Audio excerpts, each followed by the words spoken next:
Good evening, beautiful believers, our faith community. We have our devotion this evening again from the book by Bob Goff called Live in Grace, Walk in Love, and we're glad you can join us.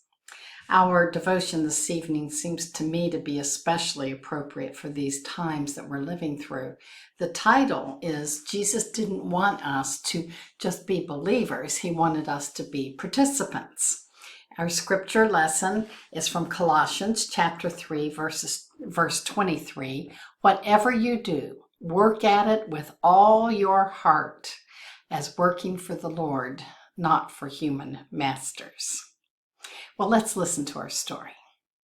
When my kids were young, they loved to read choose your own adventure books. They would speed read up to the point where they were faced with a choice that would alter the direction of the story based on what they decided.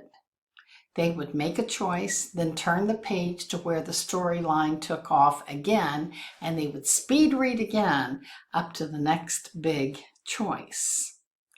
Well, our writer says, I got into the books too because you get to feel like you're participating in the story. We all like to feel like we are participating. We're not just passive readers waiting to see what happens.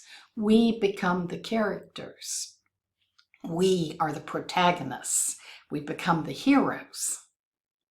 We all like to shape the story while we're living it. These books mirror the story God is writing through us. We might not encounter obstacles on exotic islands like the kids in the stories do, but we face choices every day that move the narrative in one direction or another. We're active participants in the story that God is writing.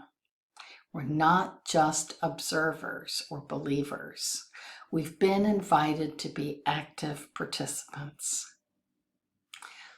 None of us will know all the outcomes until the end of our lives, the end of this situation, the end of time. It's a good bet we'll find out that God has made right some of the wrong choices we made along the way.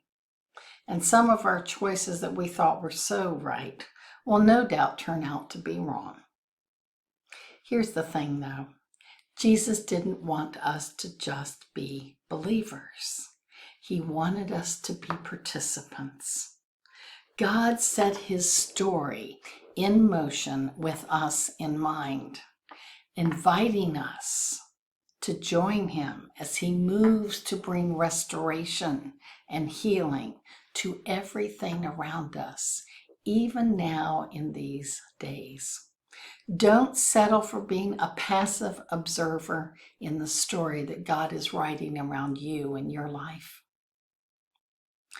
Jump in to the action right where you are and just take more of what happens and see the ways that God is working in your life. Our question to ponder this evening is, in what ways is God inviting you to be more of an active participant in what he's doing in your life right now? God bless you. Amen.